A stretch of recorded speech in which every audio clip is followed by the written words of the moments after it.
Shalom Bapak Ibu Saudaraku, kita bersyukur kita bertemu di hari kelima Jumat pagi ini.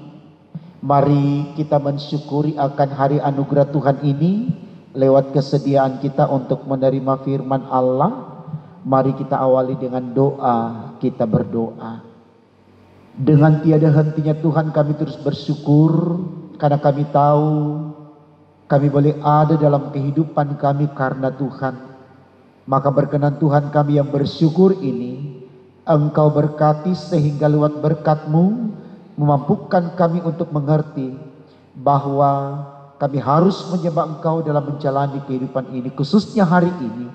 Karena itu ya Allah, berikan kami firman-Mu agar kami mampu untuk menelaahnya dengan baik, lalu kami jadikan sarana spirit dalam mengerti dalam karya bakti diri kami di kehidupan hari ini, agar kami tidak salah dalam melangkah dan mengambil keputusan untuk kehidupan kami hari ini. Tuhan, berfirmanlah ya Allah di sorga, karena kami sedia mendengarkannya.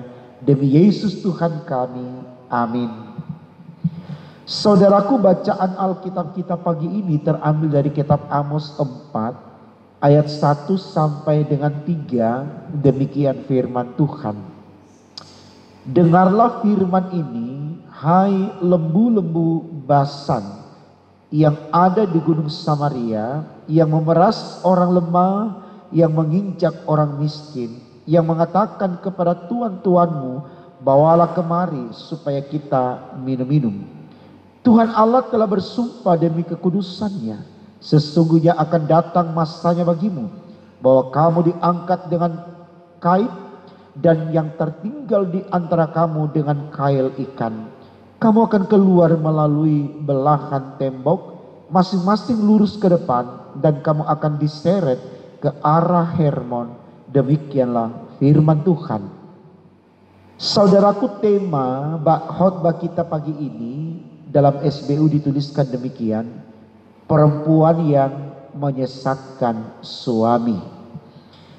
Saudaraku, saya percaya tidak ada orang yang tidak melakukan kesalahan di dalam kehidupan kita, baik ketika kita menjalaninya secara sendiri ataupun bersama dengan orang lain.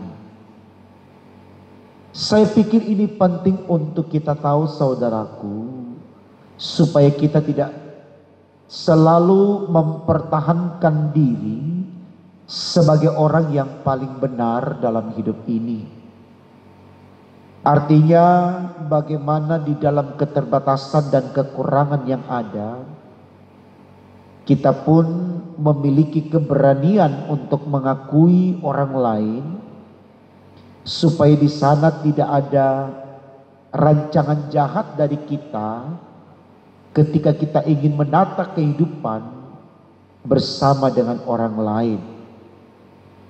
Nah, ini yang mau disampaikan di dalam bacaan kita pada pagi hari ini.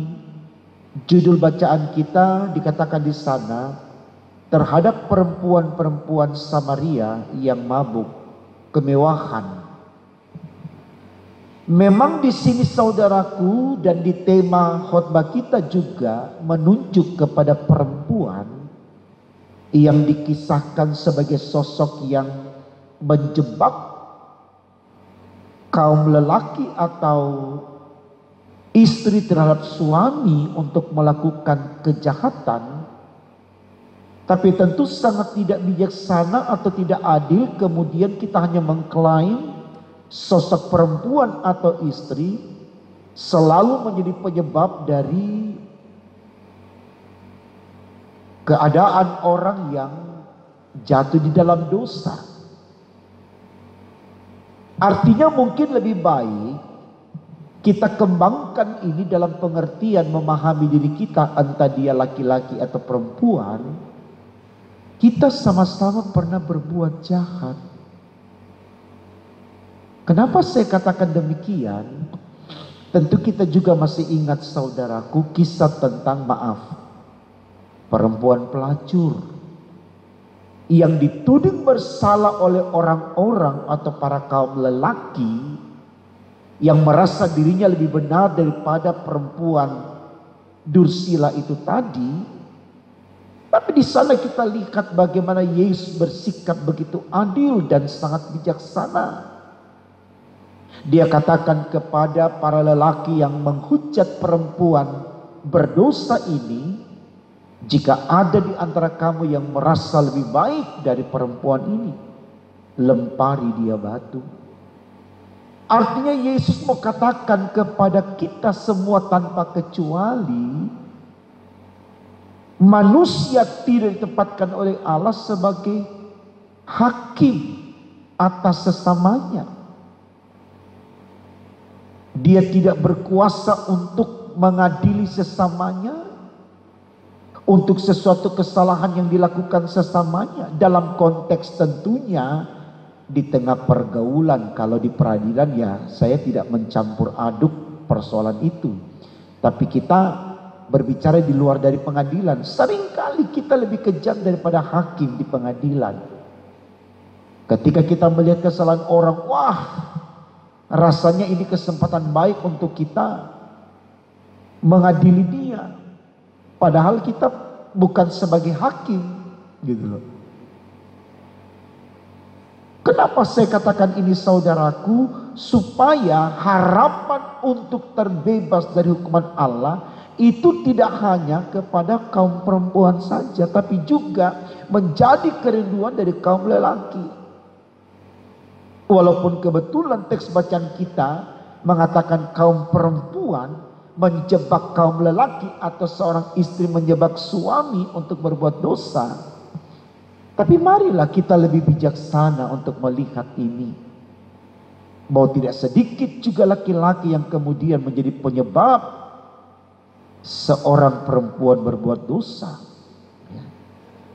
Sama seperti ada lagu Tembang Kenangan yang dikidungkan atau dinyanyikan oleh Titiek Puspa. Saya yakin orang-orang zaman yang hidup zaman 80-an 70-an ini tahu lagu ini ya. Lagunya begini. Dosakah yang dia kerjakan, sucikah mereka yang datang? Kadang dia menangis dalam tawa, kadang pula dia menangis dalam senyumnya. Ya, jadi saudaraku, inilah yang terjadi. Kita hanya bisa melihat orang dalam kesalahannya, tapi kita tidak bisa melihat diri kita dalam kesalahan kita. Jadi saya mengerti kalau kemudian konteks bacaan kita berbicara tentang perempuan yang berdosa. Tapi saya juga mau katakan kepada kita hari ini, dosa juga ada pada kaum lelaki. Supaya kita tidak saling mengklaim, saling menvonis satu dengan yang lain. Kita sama-sama digiring oleh Tuhan untuk bertobat dan melakukan hal-hal yang baik dan yang benar. Itulah kehidupan yang sesungguhnya. Selamat membuktikan saudaraku, Tuhan Yesus memberkati. Amin. Mari kita berdoa.